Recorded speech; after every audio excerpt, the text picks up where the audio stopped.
Sebelum memulai diseminasi budaya positif, ada lini masa tindakan yang saya lakukan, yaitu 1. Berkoordinasi dengan kepala sekolah. 2. Melakukan sosialisasi budaya positif kepada murid.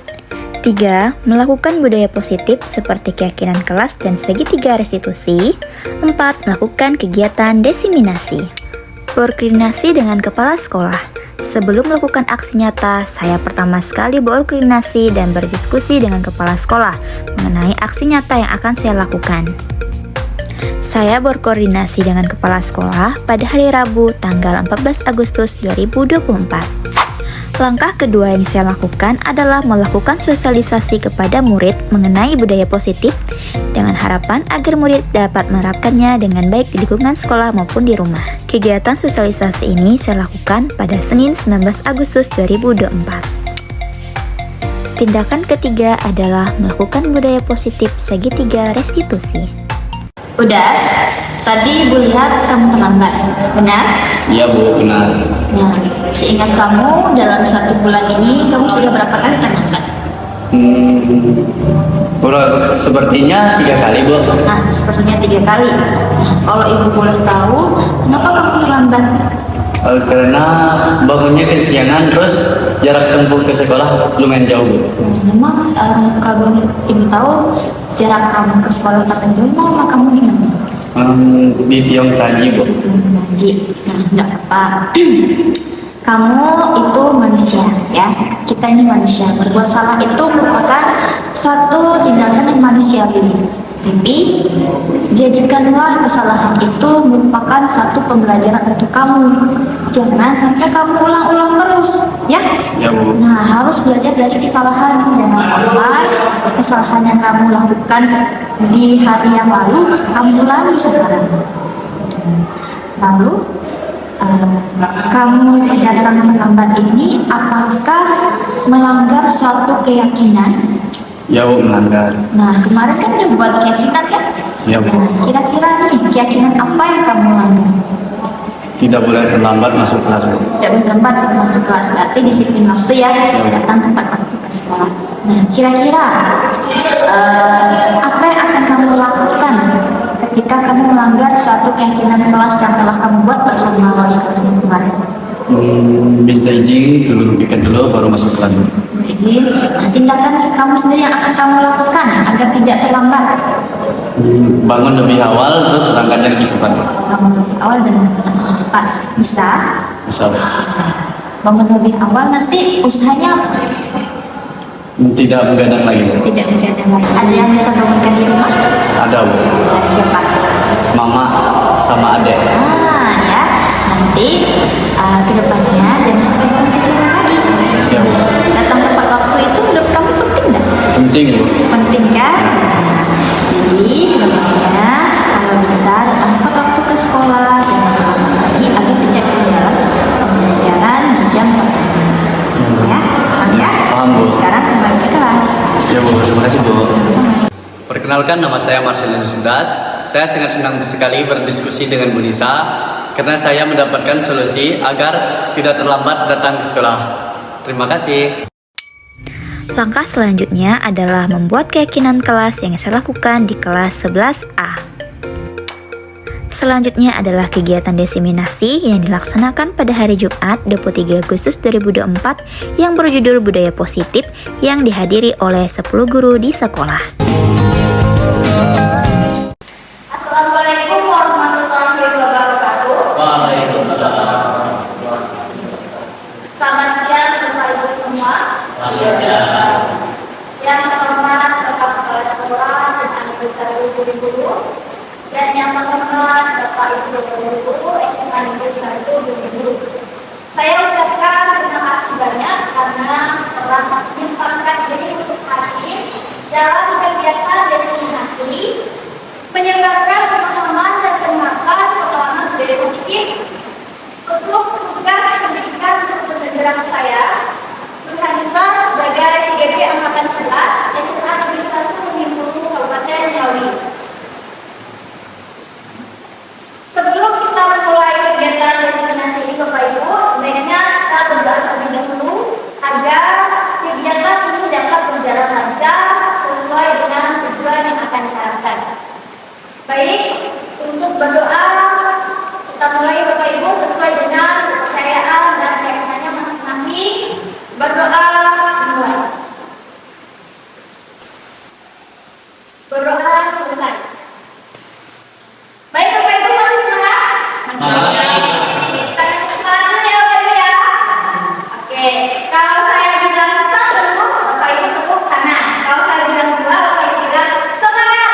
Kalau saya bilang tiga, Bapak Ibu bilang hore ya. Oke, siap Bapak Ibu? Ya. Satu, dua, tiga.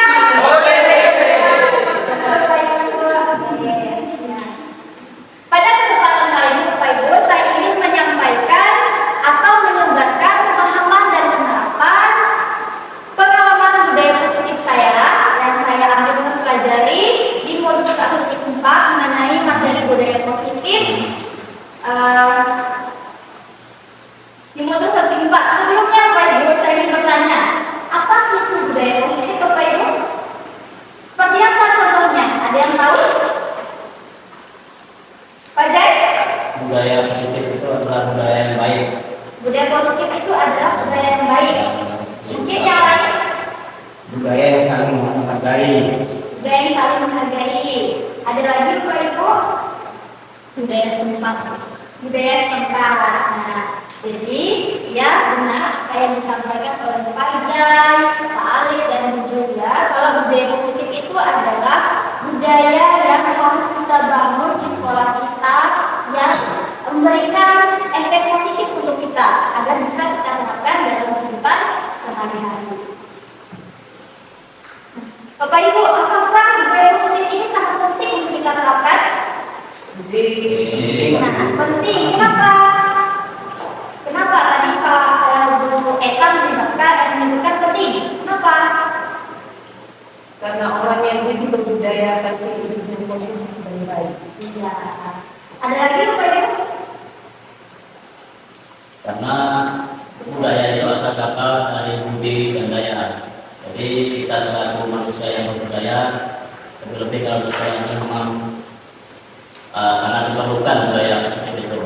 Ya, terima kasih Bapak Ibu atas pendapatnya. Nah, budaya positif ini penting kita terapkan itu untuk menumbuhkan motivasi diri kita dan motivasi diri siswa untuk menumbuhkan sifat disiplin. Nah, disiplin itu agar siswa kita itu dapat bertanggung jawab terhadap tugas yang diberikan, terus memiliki perasaan mau mengerjakan sesuatu karena ada sifat disiplin yang tumbuh dari dalam diri mereka masing-masing. Bapak Ibu, ini konsep inti budaya dari budaya positif. Yang pertama itu adalah perubahan paradigma belajar. Yang kedua itu adalah disiplin positif. Yang ketiga adalah motivasi perilaku manusia. Keempat, kebutuhan dasar. Kelima, posisi kontrol guru. Yang keenam, keyakinan kelas. Dan ketujuh adalah segitiga restitusi. Jadi ada 7 konsep inti budaya positif. Salah satunya tadi yang pertama ini adalah perubahan paradigma pembelajaran. Nah, perubahan paradigma pembelajaran itu biasa kita sebut dengan pembelajaran dengan paradigma yang baru. Bapak Ibu, sebelumnya pembelajaran kita yang lama itu pembelajaran seperti apa? Ada 2 konsep pembelajaran kita Bapak Ibu ya. Ada pembelajaran yang berpusat pada murid dan ada yang pembelajaran yang berpusat pada gurunya. Bapak Ibu mungkin bisa memberikan pendapat pembelajaran yang sifatnya berpusat pada guru itu seperti apa? Saya bisa terkait dengan pembelajaran yang berpusat pada guru itu merupakan kegiatan pembelajaran yang dilakukan tidak memberikan kesempatan kepada murid untuk mengekspresikan, mengeksplorasi kemampuan diri. Jadi di depan itu guru contohnya ya berceramah, anak-anak pasif. Itu kalau menurut saya. Terima kasih. Baik, sangat tepat sekali Pak. Ada tepuk tangan buat Pak Aga. Pembelajaran yang bersifat pusatnya itu dari dulu ya. Segala sesuatu pembelajaran itu diatur oleh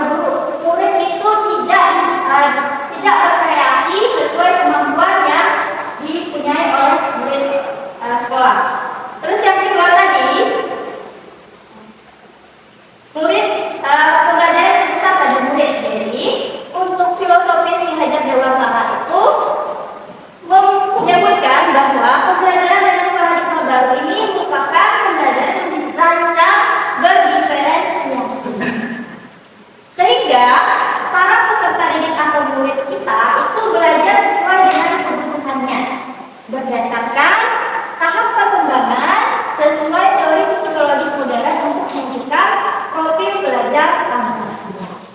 Bapak Ibu sebelumnya sudah tahu dimensi profil pelajar Pancasila? Nah, jadi untuk profil pelajar Pancasila ini ada 6 dimensi. Yang pertama itu beriman bertakwa kepada Tuhan yang Maha Esa dan berakhlak mulia. 2. Berkebinekaan global. 3. Bergotong royong. 4. Kreatif. 5. Bernalar lukis dan mandiri. Nah, Bapak Ibu selanjutnya kita itu sebagai guru itu ada miskonsepsi mengenai teori kontrol seorang guru. Nah, jadi ilusi itu bahwa guru itu mengontrol murid itu hanya sebuah ilusi kita, Bapak Ibu. Lalu ilusi bahwa kritik dan membuat rasa bersalah itu mampu menguatkan karakter, padahal itu hanya sebuah ilusi. Yang ketiga, ada ilusi bahwa semua penguatan positif itu efektif dan bermanfaat. Namun, tidak semua penguatan positif itu efektif dan bermanfaat, ya Bapak Ibu ya. Ada juga penguatan positif itu dapat menurunkan semangat anak murid kita, tidak semuanya efektif. Lalu kemudian ilusi bahwa orang dewasa itu berhak memaksa, padahal orang dewasa itu sifatnya itu hanya mendorong agar murid kita itu melakukan sesuatu yang kreatif. Biarkan murid kita itu berpikir bagaimana cara mencari penyelesaian masalahnya, bagaimana melakukan sesuatu secara kreatif tanpa dipaksa. Bapak Ibu, di sini ada perbedaan antara paradigma yang lama dengan paradigma yang baru. Kalau yang lama kita itu menggunakan paradigma stimulus respon, sedangkan yang baru ini kita menggunakan paradigma teori kontrol. Pada saat stimulus respon di sini kebutuhan kita sama. Itu harus kita tinggalkan Bapak Ibu ya, karena kebutuhan guru dan kebutuhan murid itu berbeda. Murid 1 dengan murid 2 kebutuhannya itu berbeda. Lalu di teori kontrol kebutuhannya itu berbeda. Ya benar, kebutuhan antara murid A, murid B, murid C itu berbeda-beda. Makanya sebelum memulai pembelajaran kita melakukan yang namanya asesmen diagnostik Bapak Ibu untuk mengetahui apakah si anak ini pembelajarannya kinestetik, pembelajarannya audio, si ini apakah pembelajarannya audiovisual. Lalu semua orang melihat hal yang sama. Itu metode atau model pembelajaran stimulus respon yang kita tinggalkan. Kemudian kita ganti dengan setiap orang memiliki gambaran yang berbeda. Yang ketiga, kita mencoba mengubah orang agar pandangan sama dengan kita. Kalau seperti itu, kita menghentikan kreativitas anak ya Bapak Ibu ya. Misalnya anak yang satu kreativitasnya menggambar, kita tidak bisa seperti itu, ya. Kemungkinan anak yang si B ini kreativitasnya itu adalah bernyanyi. Makanya di teori kontrol ini berusaha memahami pandangan orang lain tentang dunia atau menggambar. Lanjut. Berperilaku buruk dilihat sebagai suatu kesalahan. Nah, ini yang salah Bapak Ibu ya. Yang benarnya semua perilaku itu memiliki tujuan. Orang lain bisa mengontrol saya, padahal sebenarnya hanya Anda yang bisa mengontrol diri Anda sendiri. Nah, misalnya saya dikontrol oleh guru saya, benar tidak? Saya yang mengontrol diri saya sendiri. Nah, untuk stimulus respon, paradigma stimulus respon, saya bisa mengontrol orang lain.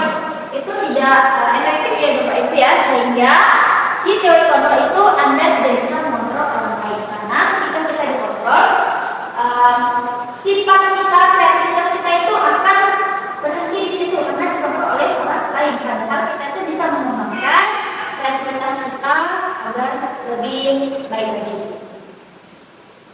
Pemaksaan ada pada saat rujukan gagal. Di teori kontrol, kolaborasi dan konsensus menciptakan pilihan baru.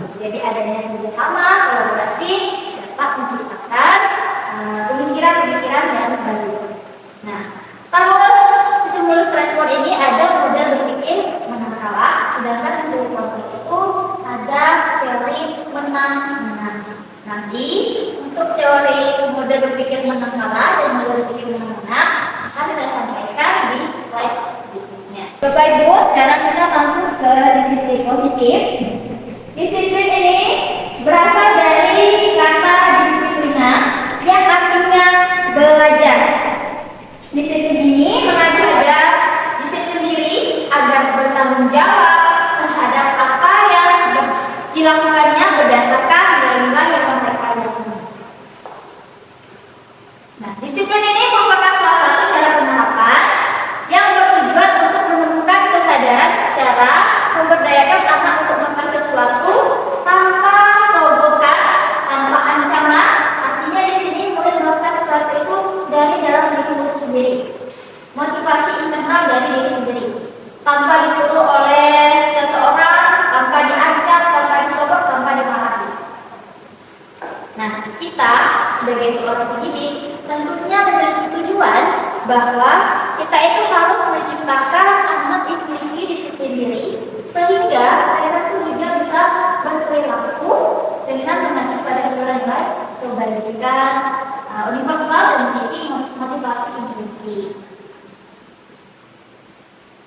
Nah, tadi kan saya tujuan kita kan untuk agar itu memiliki nilai-nilai kebajikan yang baik ya.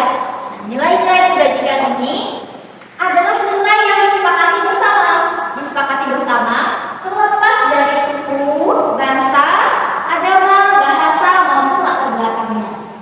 Di sini ada 3 nilai kebajikan. Yang pertama tadi berdasarkan profil pelajar Pancasila, ada yang mensi tadi Bapak, ada beriman menakwa kepada Tuhan Yang Maha Esa, berakhlak mulia, berpikiran global, gotong royong, mandiri, kreatif, dan bernalar kritis. Itu nilai-nilai kebajikan berdasarkan profil pelajar Pancasila. Kemudian nilai-nilai kebajikan berdasarkan primary years program atau PYP, bahwa nilai kebajikan itu berasal dari toleransi, rasa hormat, integritas, sampai percaya diri dan komitmen. Itu merupakan nilai-nilai kebajikan yang disepakati bersama melalui primary years program. Selanjutnya ada nilai kebajikan berdasarkan keterampilan hidup atau life skill, dapat dipercaya, lurus hati, jujur, dan memberikan yang terbaik kepada diri sendiri. Ini dia ya Bapak Ibu ya. Oke, selanjutnya udah disiplin diri, kita masuk ke motivasi perilaku manusia. Bapak Ibu di sini sebagai pemimpin pembelajaran tentunya bertanggung jawab dengan tugas yang diberikan ya Bapak Ibu ya. Kemudian Bapak Ibu melakukan sesuatu itu karena paksaan atau karena muncul dari diri Bapak Ibu. Saya ingin bertanya. Ayo Bapak Ibu, berdasarkan kesadaran. Nah, motivasi ini Bapak Ibu merupakan suatu dorongan kita yang timbul pada diri kita sendiri untuk bertingkah laku secara sadar atau tidak sadar, melakukan suatu tindakan agar tujuan yang kita inginkan itu bisa tercapai. Misalnya tadi kita ingin menjadi pemimpin pembelajaran, berarti kan belajar dengan baik di sekolah kan, gitu kan?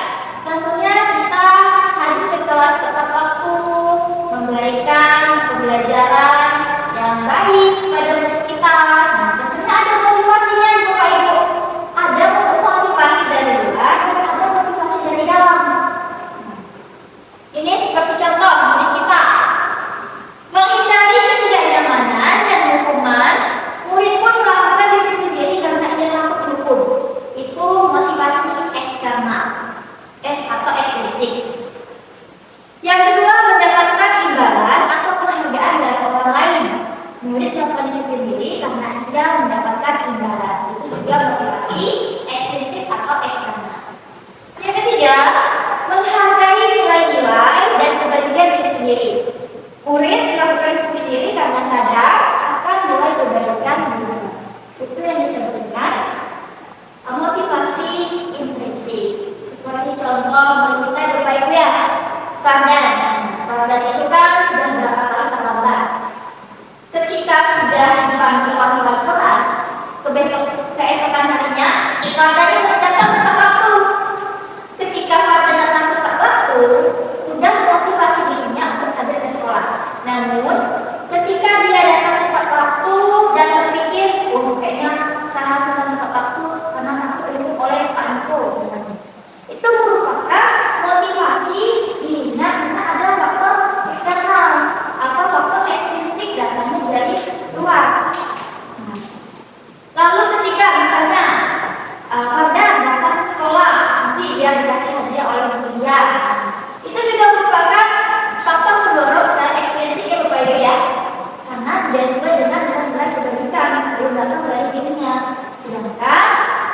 budaya positif ini, disiplin diri itu datangnya tuh dari murid itu sendiri, dari kita sendiri, tanpa dorongan dari luar. Gitu ya Bapak Ibu ya, datangnya dari luar. Sini Bapak Ibu ada konsep disiplin yang identitasnya gagal. Ada hukuman dan ada penghargaan. Ternyata Bapak Ibu, penghargaan itu merupakan konsep disiplin yang gagal. Kenapa gagal? Karena penghargaan itu tidak efektif.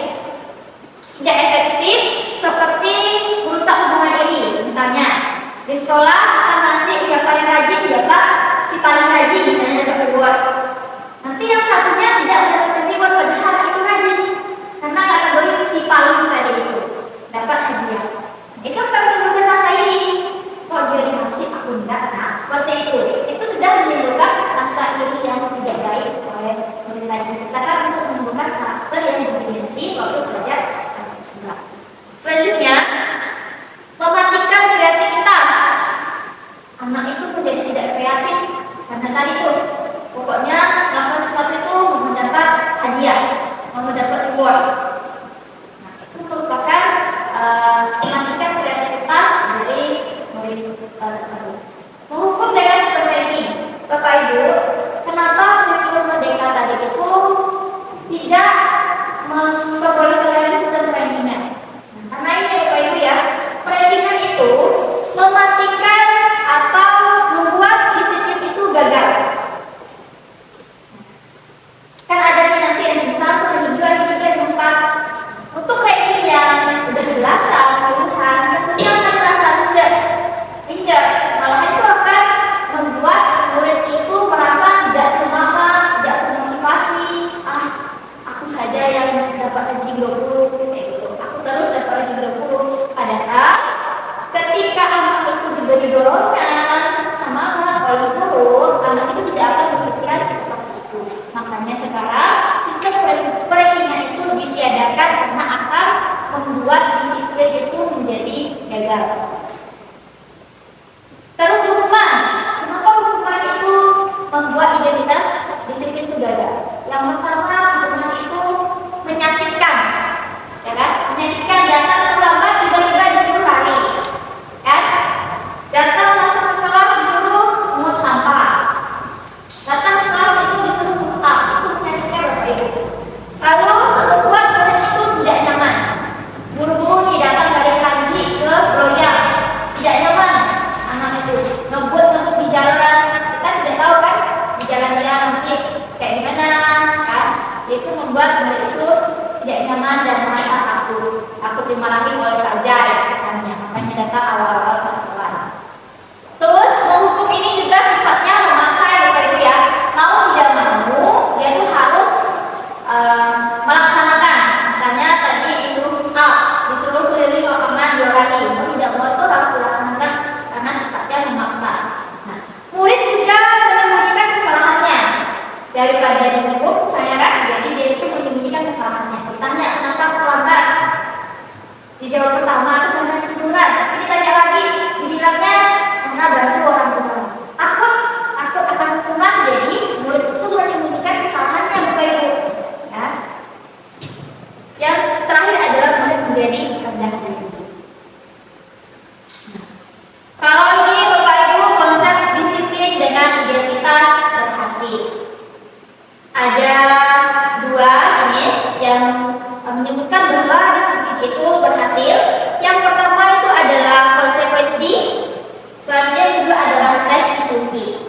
Untuk konsekuensi, penguatannya itu dalam jangka pendek, bukan jangka panjang. Nah, sedangkan kalau hukuman tadi itu penguatannya dalam jangka panjang Bapak Ibu ya, diingat terus oleh murid-murid menjadi benci dan dendam terhadap gurunya. Kalau itu tidak, konsekuensi itu tidak, hanya dalam penguatan jangka pendek. Terus perlu monitoring keberlanjutan, stimulus respon. Artinya ini Bapak Ibu, kalau anak itu sudah rajin datang ke sekolah, kita perlu meninjau kembali.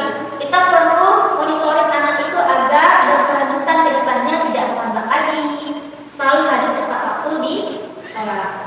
Terus murid menghormati peraturan atau keyakinan dan kehilangan waktu untuk memenuhi kesalahan serta murid menyembunyikan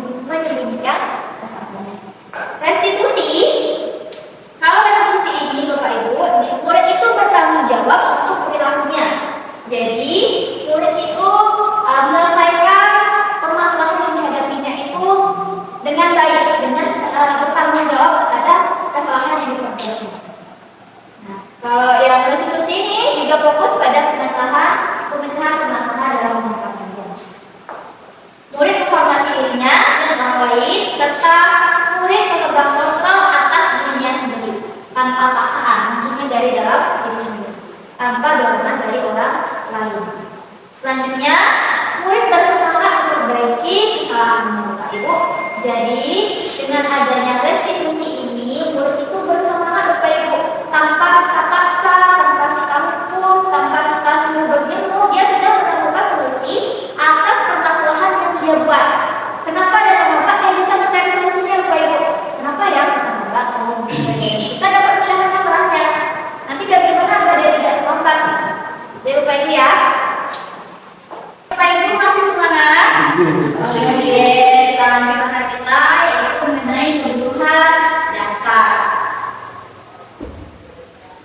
Nah, kebutuhan dasar ini Bapak Ibu, menurut Dr. William Glasser dalam Choice Theory, kebutuhan dasar ini merupakan seluruh tindakan manusia yang memiliki tujuan tertentu.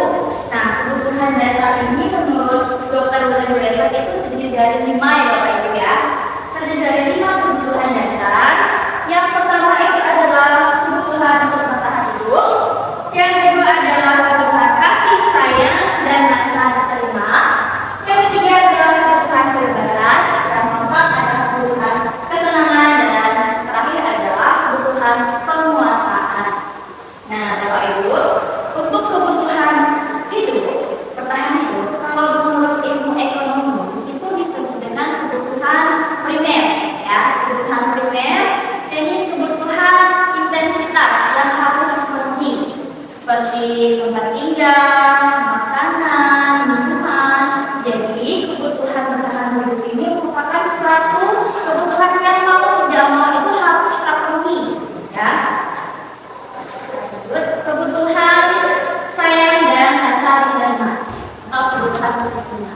Nah, kebutuhan rasa sayang dan kebutuhan rasa ini diterima itu merupakan kebutuhan psikologis yang harus kita berikan kepada anak kita agar merasa diterima, merasa disayangi, merasa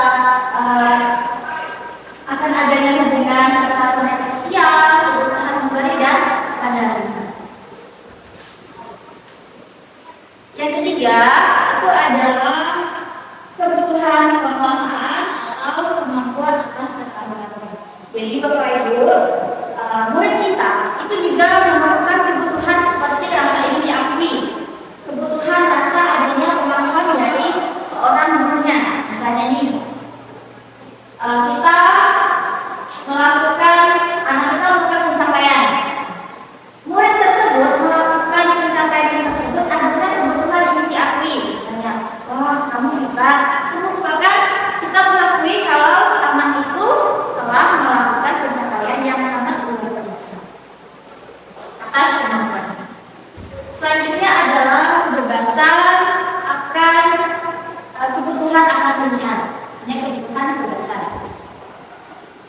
Selanjutnya itu adalah kebutuhan akan kebebasan, yaitu kebutuhan membebaskan beberapa pilihan. Yang pertama ini adalah kebutuhan bebas, yaitu kebutuhan untuk kemandirian, otonomi, serta memiliki kemampuan untuk mengendalikan akan hidupnya. Murid-murid dengan kebutuhan kebebasan ini kan pilihan mereka mau seperti apa, itu kebutuhan yang diterima oleh murid.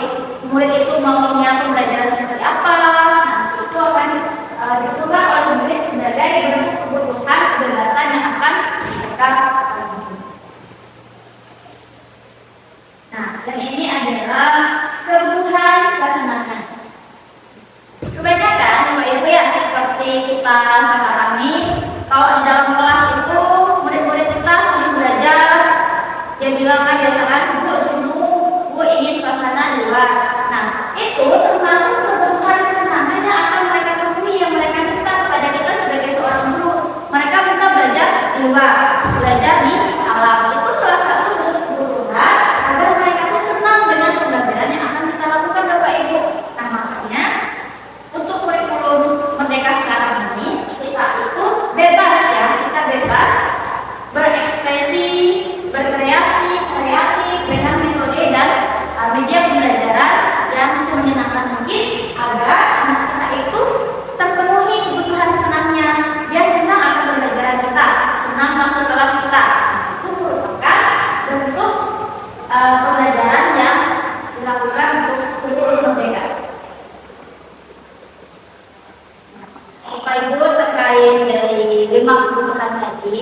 Bapak Ibu sedikit menyampaikan sanggahan atau masukan atau ingin menyampaikan pendapat terkait 5 kebutuhan tadi. Misalnya kebutuhan itu dia menginginkan sesuatu tapi tidak terpenuhi, kira-kira apa reaksi dia atau apa ya? Secara psikologi itu bagaimana? Misalnya tidak terpenuhi. Kalau seperti tadi dia mau sesuatu itu kan belajar doa, tapi gurunya tidak menginginkan itu atau tidak menuruti. Kira-kira apa namanya? Secara psikologi mereka apa? Baik, terima kasih Pak Niko. Tadi kan kita sudah membahas mengenai kebutuhan akan kesenangan. Anak-anak itu senang belajar di luar daripada di dalam kelas. Sebelum kita melakukan pembelajaran, kan kita akan melakukan yang namanya analisis diagnostik, ya kan? Analisis diagnostik.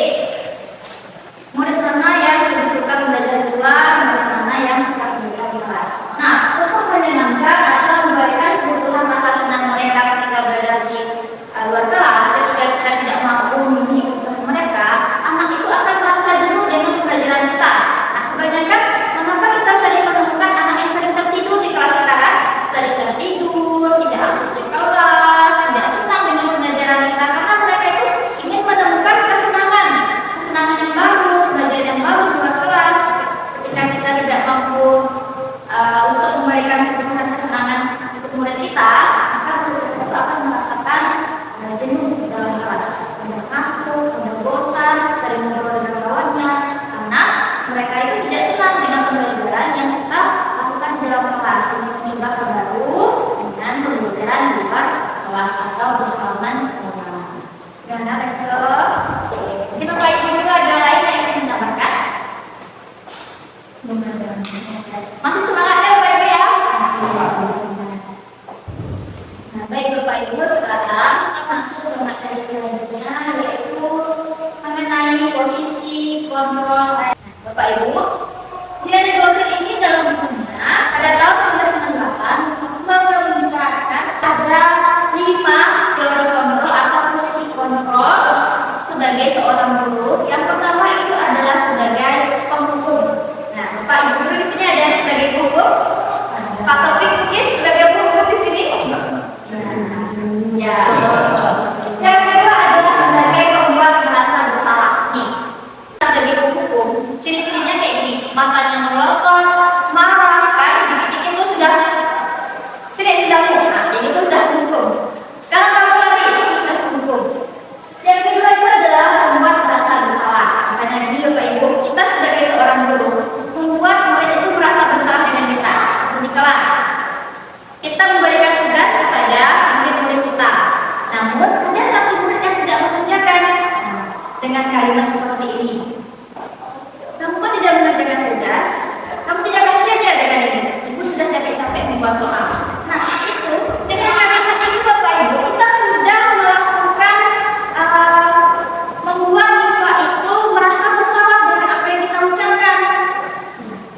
Yang ketiga ini sebagai teman, pemantau, manajer, dan teman sebagai manajer. Nah, ini sebagai penghukum tadi Bapak Ibu. Biasanya itu penghukum itu menggunakan fisik, disuruh push up, disuruh sit up, lari. Lalu kita ini penghukum itu ada suaranya tinggi, cepat lari, seperti itu contohnya. Cepat lari Liun, lalu berangkat dulu. Lalu matanya melotot, tangannya menunjuk-nunjuk dan menghantik. Itu adalah ciri-ciri guru penghukum. Ya, jangan seperti itu ya Bapak Ibu. Lanjut, nah, membuat merasa bersalah. Tadi sudah saya sampaikan. Untuk seorang guru yang membuat rasa bersalah ini, posisi kontrolnya itu lebih bernada halus, memelas, sedih, dan mengangkat pada anak tersebut. Kayak tadi seperti yang saya sampaikan, kamu tidak kasihan ya dengan ibu. Ibu udah capek-capek buat soal, kamu tidak ngerjakan. Itu merupakan contoh kita sebagai guru itu membuat anak merasa bersalah atas apa yang kita ucapkan. Ketiga, sebagai teman. Nah, sebagai teman ini sepertinya itu guru sebagai teman. Pada posisi ini, guru itu tidak menyakiti karena dia menganggap murid itu sebagai temannya, ya, akrab, tidak menyakiti dan juga tidak membuat rasa bersalah. Adanya posisi temannya itu tidak juga negatif, tidak juga positif. Terus sebagai teman itu posisi kontrolnya itu lebih ke nada suara yang ramah, akrab, dan merapat pada murid. Biasanya ini guru-guru yang sering menganggap dirinya teman dengan murid itu lebih humoris, mereka lebih humoris, lebih sering berinteraksi dengan anak dan membuat lucu. Ya, Pak Niko nih sering menganggap murid sebagai temannya. Ya, Pak Niko. Sudah di sini. Kita lanjut ya. Nah, yang keempat itu adalah sebagai pemantau atau monitor. Memantau di sini kita berarti mengawasi ya Bapak Ibu ya, mengawasi anak. Apakah saat itu kita itu bertanggung jawab atas perilaku orang yang kita awasi. Kita sebagai guru ini bertanggung jawab, kita mengawasi perilaku anak. Terus pada posisi ini Bapak Ibu terdapat peraturan dan konsekuensinya dengan menggunakan sanksi atau konsekuensi itu sebagai pemantau atau monitor. Misalnya ketika bertugas menjadi juru piket, kita pantau anak itu apakah anak itu terlambat atau tidak. Dan ketika anak itu sudah terlambat, maka anak itu diberikan sanksi atau hukuman. Untuk posisi pemantau, teori kontrol posisi memantau ini, nada suaranya datar, ya, terus dengan serat tubuh yang formal. Lanjut, manajer. Posisi manajer ini adalah posisi terakhir ya Bapak Ibu ya. Ada 5 tadi sebagai ukur, sebagai pembuat rasa bersalah, teman, terus yang keempat tadi apa Ibu? Bapak Ibu, yang keempat pemantau, yang kelima adalah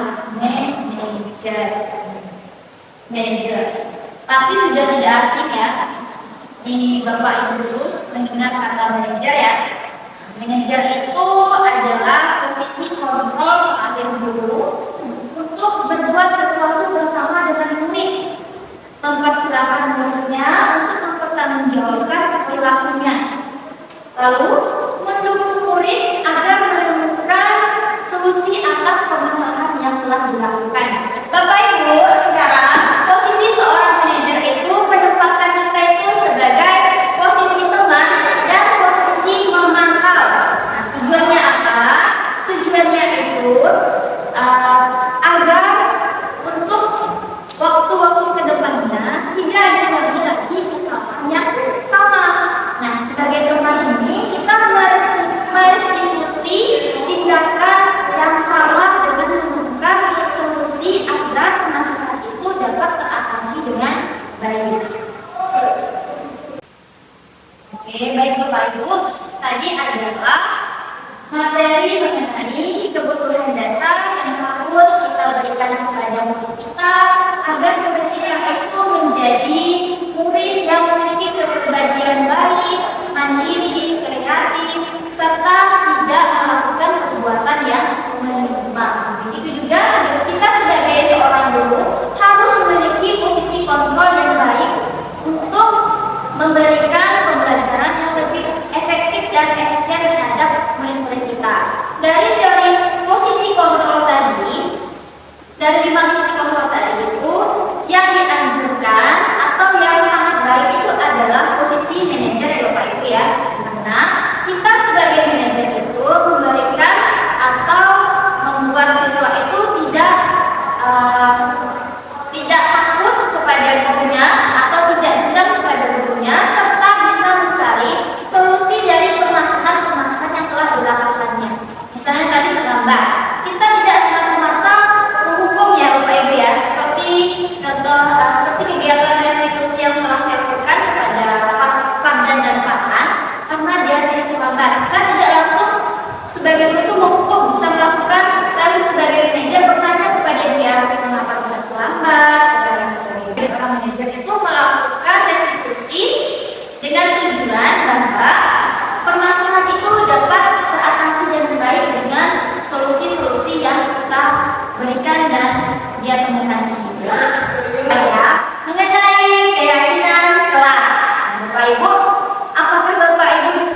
sudah mengetahui apa itu keyakinan kelas? Belum. Belum? Belum ada menerapkan keyakinan kelas di kelasnya? Sudah, Bu. Sudah. Apa itu Bu ini? Keyakinan kelas itu kesepakatan bersama tentang apa yang akan kita taati bersama di kelas. Yang lainnya apa Ibu? Ya, itu ya. Keinginan siswa untuk menciptakan kelas. Iya, baik. Ya, memang tepat sekali ya. Apa yang disampaikan Bu Ina Bu Julia itu terkait keyakinan kelas. Nih, keyakinan kelas itu adalah disiplin positif yang dapat membantu membangun budaya positif di lingkungan sekolah. Terus, keyakinan kelas ini berisi nilai-nilai kebajikan yang sifatnya itu universal, ya, sifatnya itu menyeluruh. Kemudian, keyakinan kelas ini adalah kombinasi dari nilai-nilai, prinsip, dan pandangan yang dianut oleh guru dan siswa dalam proses belajar mengajar.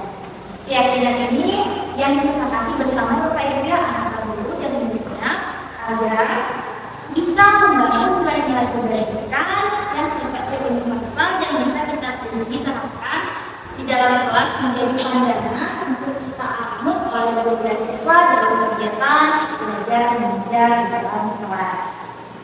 Bapak Ibu, mengapa keyakinan kelas? Mengapa tidak peraturan kelas? Ada yang bisa menyampaikan pendapatnya? Pak Taufik? Kenapa keyakinan kelas? Kenapa tidak peraturan kelas? Ibu, Ya, kalau yakin itu kan kita yang kita bilang berarti kita terapkan setiap hari. Kalau peraturan itu harus diingatkan tiap hari. ya. Pak Niko? Kalau keyakinan itu sesuatu yang disepakati mereka, jadi mereka keluarkan ide, kemudian mereka pasti terapkan. Tapi kalau peraturan itu sesuatu, jadi kesannya itu sesuatu yang di luar dan tidak boleh dilanggar. Itu kan sudah ada beban. Jadi melakukan sesuatu itu bukan kena suka atau kena malu dari diri, tapi karena peraturan yang dihukum seperti memaksa. Saya itu memaksa. Ya, tepuk tangan dulu untuk Pak Niko. Yang jelas saya yang disampaikan Bu Julia dan Pak Niko tadi. Nah, keyakinan itu lebih bersifat abstrak, sedangkan peraturan itu lebih rinci dan konkret. Sama seperti yang Pak Niko sampaikan tadi, kalau peraturan itu mereka itu tidak dengan hati nurani, mereka tidak itu harus mentaati. Sedangkan kalau keyakinan itu berasal dari diri mereka, ya dari intensif mereka, dari motivasi internal mereka. Terus yang kedua itu keyakinan kelas itu berupa pernyataan-pernyataan universal. Keyakinan tidak dalam kelas itu senantiasa dianggap dalam kalimat atau kegiatan yang positif ya Bapak Ibu ya. Contohnya kalimat positif ini seperti ini Bapak Ibu. Misalnya di kelas tidak membuang sampah.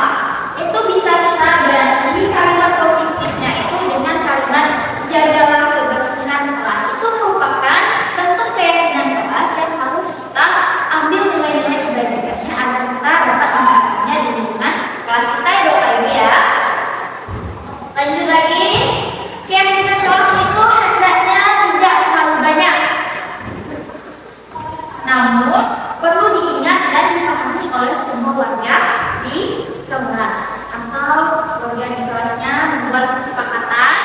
Kesepakatan itu pribadi sendiri-sendiri maunya seperti apa keyakinan kelasnya, keinginan kelasnya itu mau dijadikan kelas yang bagaimana, itu atas keinginan pribadi. Nah setelah itu baru dikelompokkan mana keinginan kelas yang sama dikelompokkan, lalulah dibuat keyakinan kelas agar untuk disepakati bersama. Lanjut, keyakinan kelas itu sebaiknya sesuatu yang dapat diterapkan di lingkungan tersebut. Ya, keyakinan kelas dibuat agar dapat diterapkan di kelas, tidak untuk di rumah. Baik ya, karena keyakinan kelas itu tidak banyak. Semua warga kelas berkontribusi dalam pembuatan keyakinan kelas lewat kegiatan curah pendapat. Nah, jadi dalam kegiatan pembentukan keyakinan kelas itu mereka berpendapat, mereka menginginkan kelasnya seperti apa, maunya seperti apa dalam proses kegiatan belajar mengajar.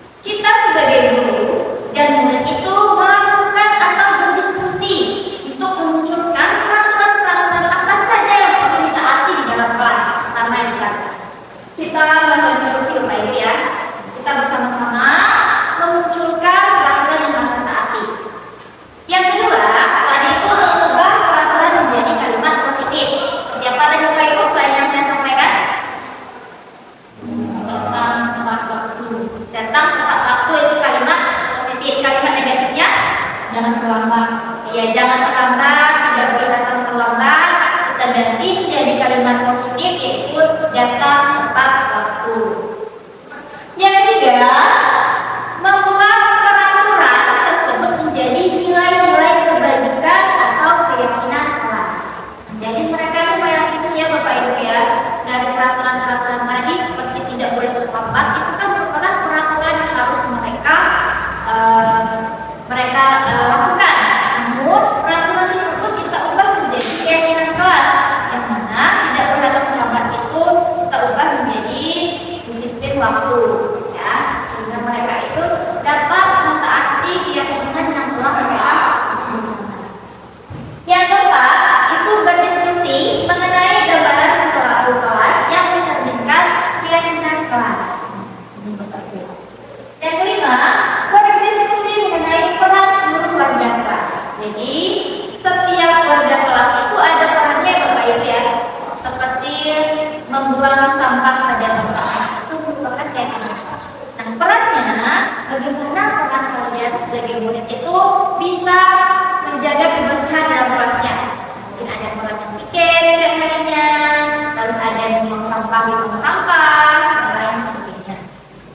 Yang keenam, meninjau keyakinan kelasnya dari waktu ke waktu. Bapak Ibu sekalian, ketika keyakinan kelas itu sudah dibuat dan telah disepakati, perlu peninjauan kembali. Apakah keyakinan kelas tersebut telah dilaksanakan atau belum? Telah efektif atau belum? Atau diyakini mereka atau belum? Jadi perlu ditinjau kembali mana kesepakatan kelas yang telah efektif, mana yang belum. Nanti akan diadakan refleksi.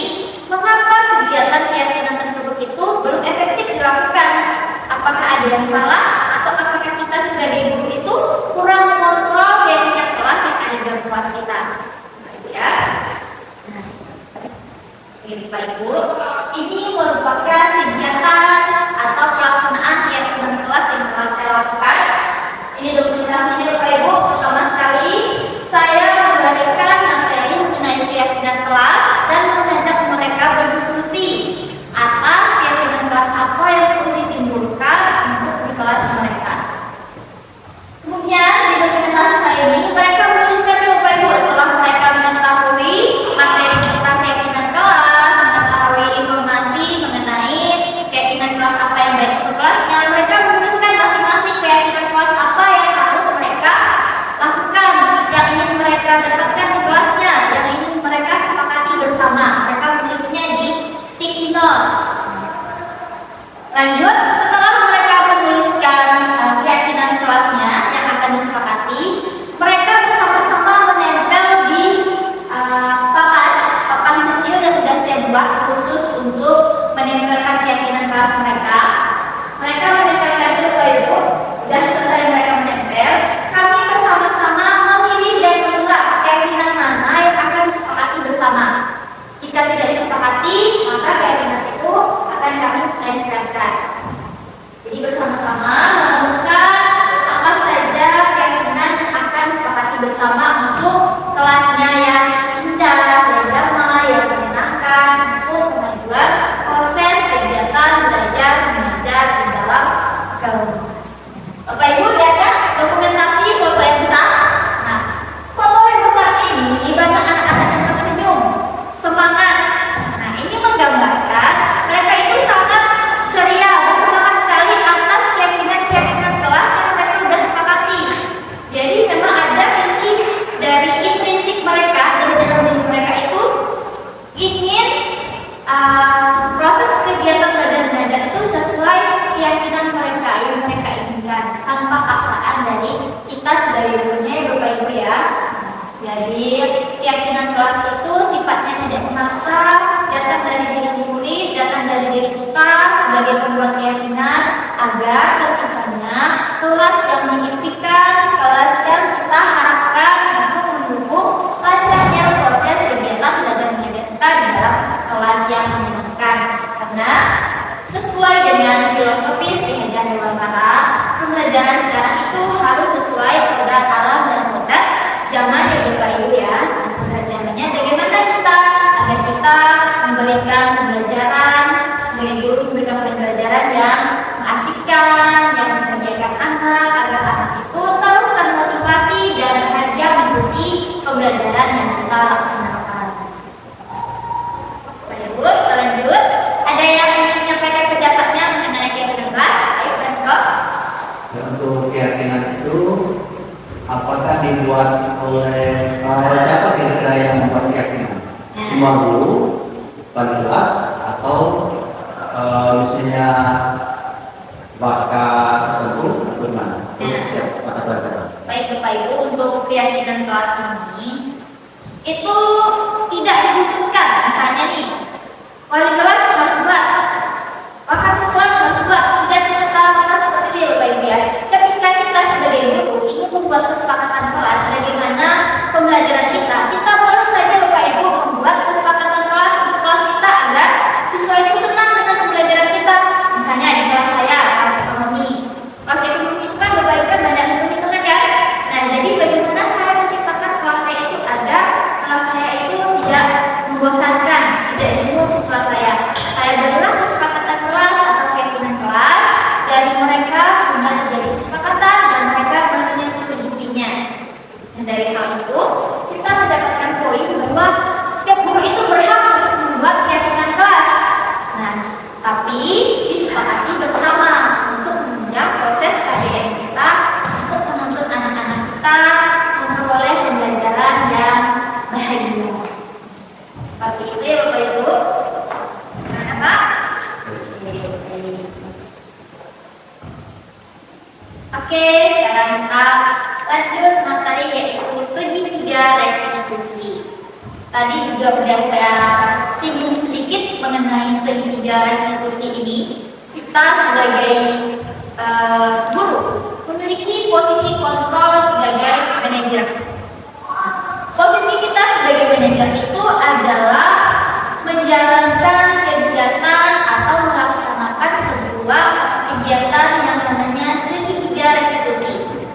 Bapak Ibu, saya juga baru mengetahui semenjak saya mengikuti program guru penggerak, pendidikan guru penggerak mengenai segitiga restitusi. Dan ini juga sangat awal untuk saya. Namun setelah saya belajar di modul 1.4 ini, saya mengetahui, oh ini ternyata segitiga restitusi. Oh ini ternyata yang harus saya lakukan sebagai guru. Nah, sebelumnya saya juga sebagai penghukum ya Bapak Ibu ya. Saya sebagai penghukum, saya melihat anak terlambat itu langsung saya hukum. Tanpa menjalankan kegiatan restitusi. Adanya rasa bersalah dalam diri saya ketika saya belajar segitiga restitusi ini, karena dulunya saya itu sebagai penghukum. Oke. Oh ya, segitiga sama sisi. Nah, berarti ada 3 sisi dari restitusi ini ya Bapak Ibu ya. Ada 3 sisi dari kegiatan restitusi ini. Yang pertama itu adalah menstabilkan identitas. Yang kedua ini adalah menstabilkan identitas. Yang kedua itu adalah validasi tindakan yang salah. Karena ada 3 sisi, berarti ada 3 tindakan. Yang ketiga itu adalah menanyakan keyakinan. Kita tadi sudah buat keyakinan kelasnya ya Bapak Ibu ya. Kita tanyakan lagi keyakinan kepada murid kita. Untuk teori kontrolnya itu menstabilkan identitas, kita semua akan melakukan hal terbaik yang bisa kita lakukan. Itu untuk kontrol diri kita sebagai seorang guru. Terus yang kedua, semua perilaku itu memiliki alasan. Kan tidak mungkin anak itu sering datang ke sekolah terlambat, kan tidak mungkin ada alasannya kan? Pasti ada alasannya Pak Ibu, tidak mungkin tidak ada alasan. Kita juga biasa nih, kita seorang guru juga bisa datang terlambat, pasti ada alasannya Bapak Ibu, ya kan? Yang ketiga itu menanyakan keyakinan, kita itu pasti memiliki motivasi internal. Sesuai pembahasan saya tadi, motivasi itu ada yang internal, eksternal, intrinsik dan ekstrinsik. Dorongan diri kita melakukan suatu tindakan itu berasal dari diri kita sendiri ya Bapak Ibu ya. Keyakinan kita akan suatu tindakan yang kita lakukan. Ketiga sisinya, yang pertama sekali tadi itu adalah menstabilkan identitas. Nih, menstabilkan identitas ini Bapak Ibu, kita itu ada yang namanya kalimatnya Bapak Ibu. Waktu kita menstabilkan identitas anak, kita bisa mengucapkan seperti ini Bapak Ibu. Setiap orang itu pasti pernah melakukan kesalahan. Nah, itu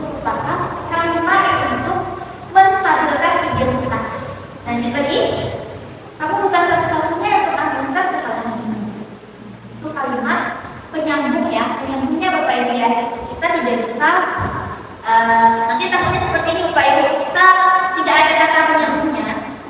Kamu bukan satu-satunya yang pernah melakukan tindakan ini. Oh, jadi anak berpikir nih, oh nggak apa-apa lah saya terlambat, kan saya bukan satu-satunya yang pernah melakukan tindakan ini. Kata anak berpikir seperti itu kalau kita tidak melakukan kalimat pengatur lainnya.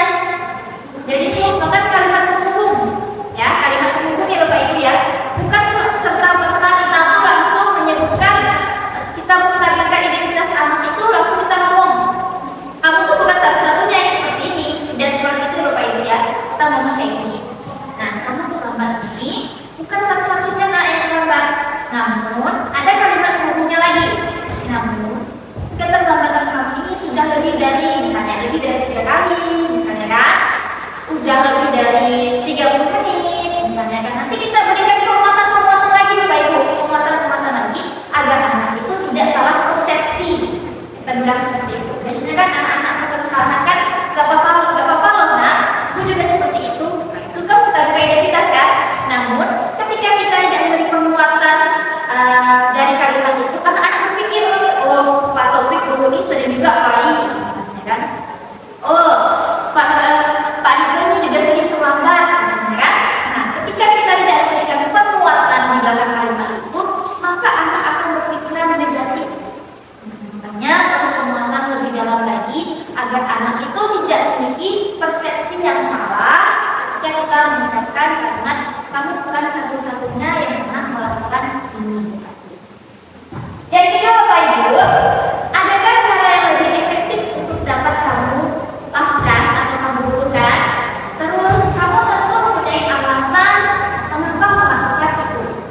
Kita tanya nih kepada murid, kamu pasti melakukan tindakan terlambat itu pasti ada alasannya kan? Ya Bapak Ibu ya. Yang ketiga, itu adalah menanyakan keyakinan. Kita tanyakan nih, misalnya dia terlambat, keyakinan apa yang telah kamu buat sebelumnya, misalnya datang tempat aku. Terus kenapa apa yang kamu langgar? Nah, tadi kan datang tempat aku itu dilanggarnya, kita tanyakan lagi. Terus kamu nanti ke depannya bagaimana? Atas keterlambatan kami itu gimana? Kita cari solusinya bersama-sama untuk memecahkan permasalahan yang dihadapi oleh murid yang melakukan kesalahan tadi Bapak Ibu ya, tanpa menunggu terlebih dahulu. Efeknya bagaimana Bapak Ibu? Efeknya anak itu merasa tidak dihukum, anak itu tidak benci kepada kita, dan anak itu merasa permasalahannya itu diberikan solusi, sehingga anak itu tidak buntu ya Bapak Ibu ya, tidak semena-mena akan menghukum adanya sedemikian.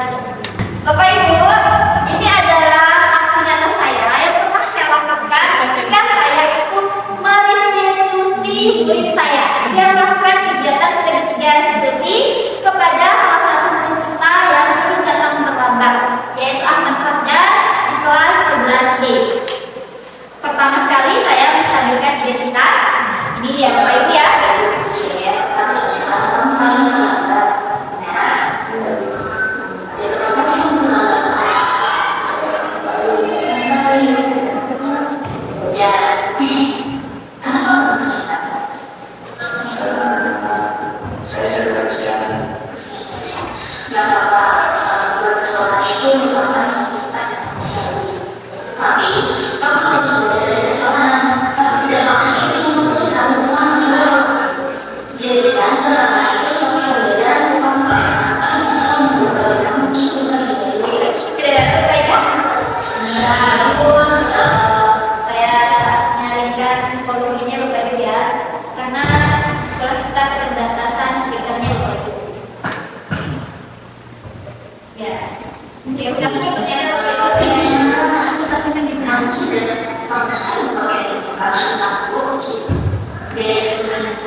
Kemudian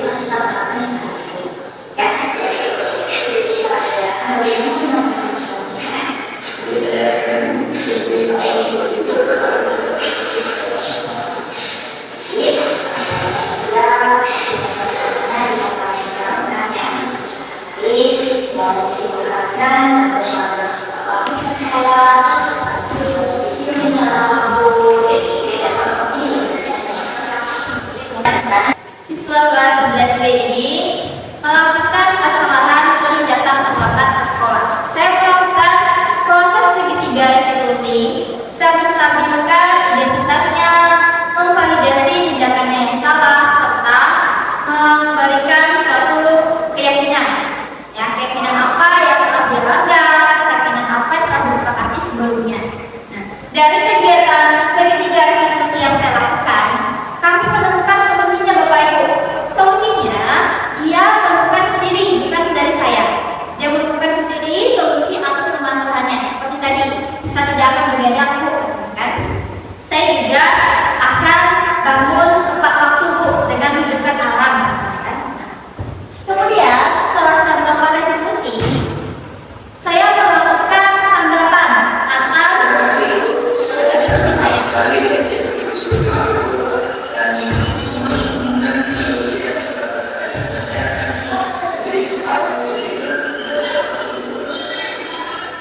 Nah, tanggapan sesuatu Bapak Ibu, sesuai itu merasa senang sekali karena diajak bersama-sama berdiskusi, menemukan permasalahan-permasalahan yang dia lakukan. Jadi kita tidak serta-merta Bapak Ibu menghukum, dia terlambat kita hukum, tidak. Kita berdiskusi bersama, mencari permasalahan, solusinya permasalahan dari yang telah dia lakukan. Baik Bapak Ibu, ada sedikit tambahan mungkin atas dari diseminasi yang telah saya paparkan mengenai budaya positif. Yang pertama tadi itu adalah mengapa paradigma itu belajar itu berubah, terus disiplin positif, terus juga tadi motivasi pembelajaran. Yang keempat itu tadi adalah kebutuhan, lalu posisi kontrol, setelah yang terakhir ini adalah segitiga restitusi. Bapak Ibu ingin mengajukan pendapatnya mengenai beberapa budaya positif yang harusnya kita terapkan di sekolah kita. Ya, Pak Niko, mengenai segitiga restitusi. Ya itu yang melakukan itu tuh siapa? Guru piket, guru misalnya guru mata pelajaran atau kesusahan, siapa yang bisa melakukan Restitusi. Ya, baik. Pertanyaannya sangat luar biasa sekali. Nah, ketika misalnya kita menemukan permasalahan anak itu terus mengulang-ulang lagi, kita berhak Bapak Ibu untuk melakukan segitiga restitusi. Misalnya saya wakil siswaan, saya mengamati Bapak Ibu, anak-anak itu melakukan ketemu-ketemu yang berulang-ulang kali. Mengapa? Nah, jadi saya sebagai wakil siswaan itu mengajak anak itu melakukan diskusi bersama untuk mencari pemahaman yang dilakukan. Tidak hanya saya sebagai wakil siswaan Bapak Ibu, tidak hanya Bapak juga misalnya sebagai guru mata pelajaran ini boleh memberikan kegiatan restitusi untuk anak itu agar anak yang melakukan kesalahan itu dapat menyadari kesalahannya,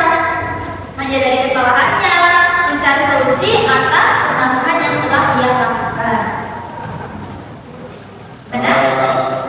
Itu kan berkaitan, itu mungkin masalah dengan ya berkaitan si malam itu dari kerjaan atau suaminya lambat itu yang, tapi kalau misalnya masalahnya itu lebih jauh ke belakang, masalah misalnya di sana itu ya tinggal di tempat orang atau misalnya persoalan keluarga yang pikiran melibatkan pihak lain atau kita hanya fokus pada anak atau kita bisa menangkan orang tua atau pihak yang berkaitan dengan sesuatu. Baik Pak Ibu, tadi kan kasusnya anak atau permasalahannya ketika anak itu terlambat.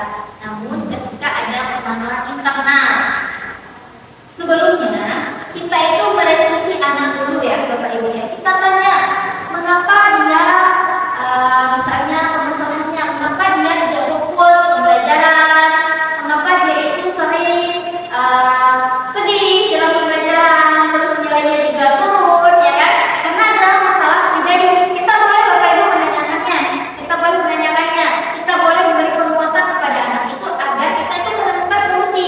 Nah, kegiatan segitiga restitusi ini Bapak Ibu tujuannya itu adalah memecahkan permasalahan dengan mencari solusi bersama.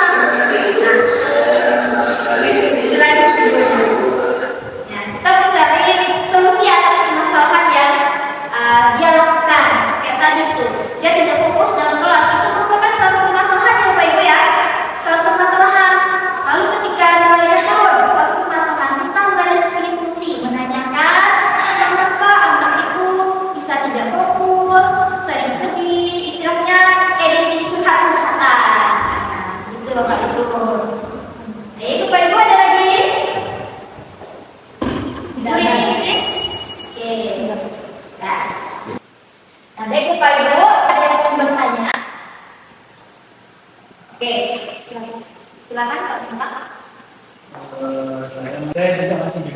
antara perbedaan konsekuensi dan hukuman tadi. Mohon dijelaskan. Terima kasih. Baik, terima kasih atas pertanyaannya Pak Bintang.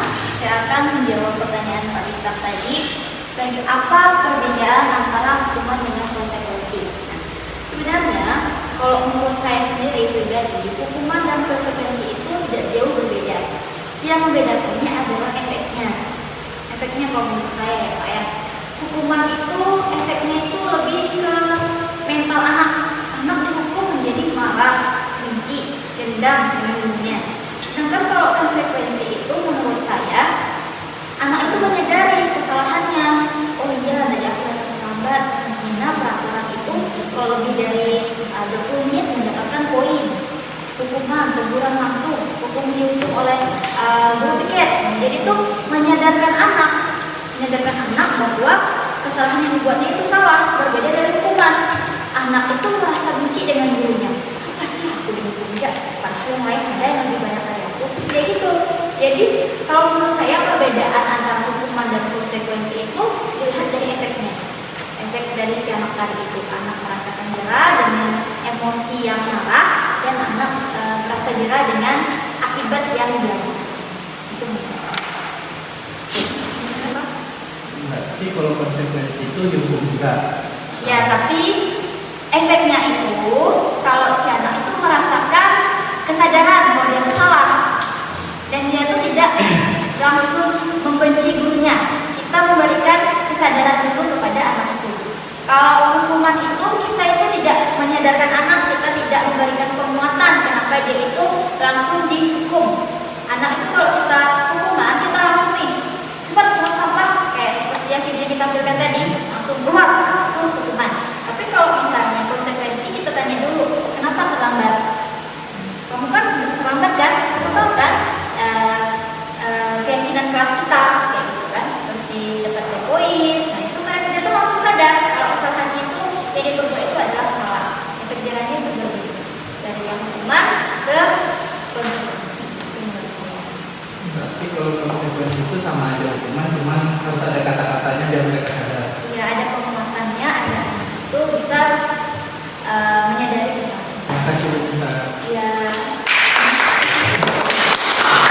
Mungkin Bapak Ibu sekian dari desiminasi saya mengenai budaya positif untuk modul 1.4 dalam pemenuhan tugas saya calon guru